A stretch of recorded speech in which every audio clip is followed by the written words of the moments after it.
Wow. That is all I can say about the Red River rivalry this year. Wow. We knew going in that Oklahoma was challenged offensively with so many injuries. Their offensive line really can't block anyone, and they just have so many injuries at receiver.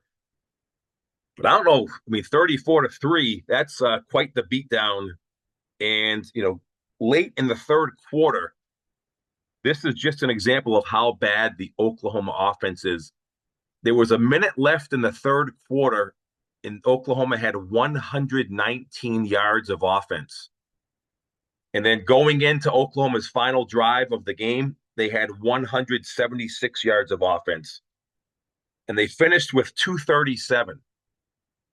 Like, I mean, you can win games on defense, but you need offensive production. I mean, looking at, like, let's take Kentucky and Arkansas, for example.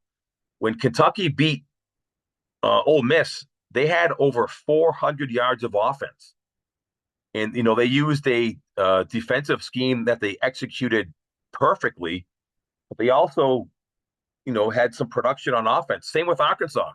They beat, actually, I'm sorry, Arkansas had over 400 yards of offense when they beat Tennessee. And Kentucky had 353 yards of offense when they beat Ole Miss.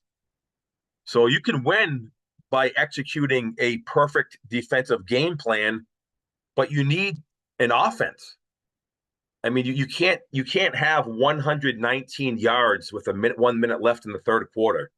You can't have 176 yards going into your final drive of the fourth quarter. So I don't know. They have a tough schedule left. They have Maine, which will be a win. That gets them to 5 wins.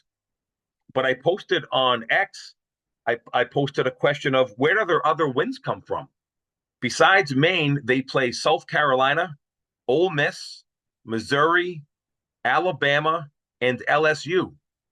So Maine will get them to 5 wins, but I mean, when you look at South Carolina, Ole Miss, Missouri, Bama, LSU, they're not going to win 3 of those games, and they might not win 2 of those games. I mean, they have a few receivers who could come back, which could help them because they struggled getting guys open downfield. But even if they get some of these guys back, their offensive line just cannot block. I mean, if you look at the stats today for the game, they had 89 rushing yards and 148 passing yards. Now that's against Texas, right? They're the number one ranked team in the country, but this offense has struggled all season, with the exception of when they play some weak teams. And if we look back to that Auburn game, yeah, they pulled it out, they won, but it took defensive heroics. It took Sooner magic in the fourth quarter. And you're not going to win a lot of games if you have to play every game like that.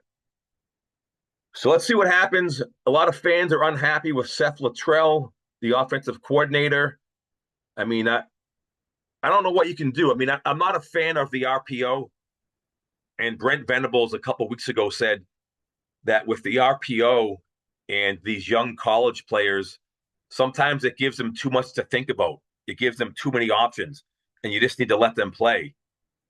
So I don't know what they can do because they just don't have enough quality players on offense. They have a ton of injuries, like I said, at receiver, on the offensive line. And I just think they're not good enough on offense. They don't have the players. And as we saw today, the defense was strong early, but that offense, they came away with 3 points after the first 2 drives of the game. And you could just see that the defense was going to get worn out eventually.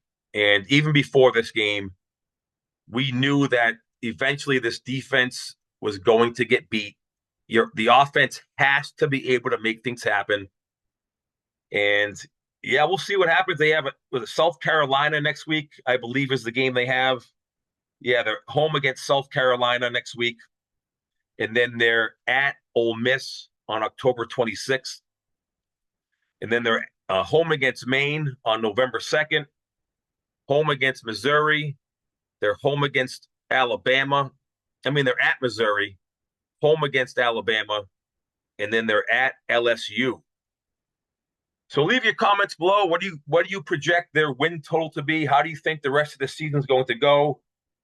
I mean, they desperately need some of these receivers to get healthy if they can, but that offensive line is such a problem. And I don't know what you can do, or I don't know how you can game plan around that. I mean, they had 89 yards rushing today. They've struggled all season. So let's see what happens.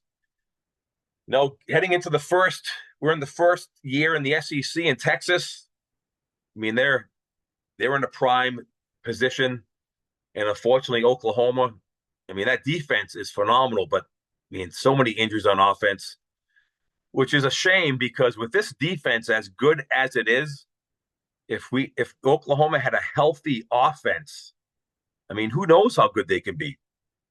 But when your offense can't move the ball and your defense is on the field drive after drive having to save the game, that is just not a recipe for success. There's still a long way to go. Still quite a few games left. So let's see how it all shapes out. But man, this coaching staff has a lot to do. And I would love to be in there to see the conversations. I'm sure they're pretty heated, especially after this beatdown. But yeah, their offense is a huge, huge problem. Leave your comments below. Let us know your thoughts, what you think is going to happen the rest of the season. What games do you think they'll win besides Maine? And if you were the offensive coordinator, what would you do? Like what game plan would you try to put together? They didn't have many options today. They had a few plays where there were some receivers downfield. They missed a couple. And then a lot of the times Hawkins was just running for his life even when there was a receiver downfield, he just didn't pull the trigger. I mean, I think no matter who the quarterback is, I mean, the offensive line, these guys are running for their life. I mean, every play before the ball gets snapped in their minds, they're already expecting pressure. They're expecting to get chased around. And that's not good for a young quarterback or any quarterback for that matter. Well, thank you for tuning in. We hope you have a great weekend. Again, leave your comments, like, subscribe, share it with your friends, and have a great weekend.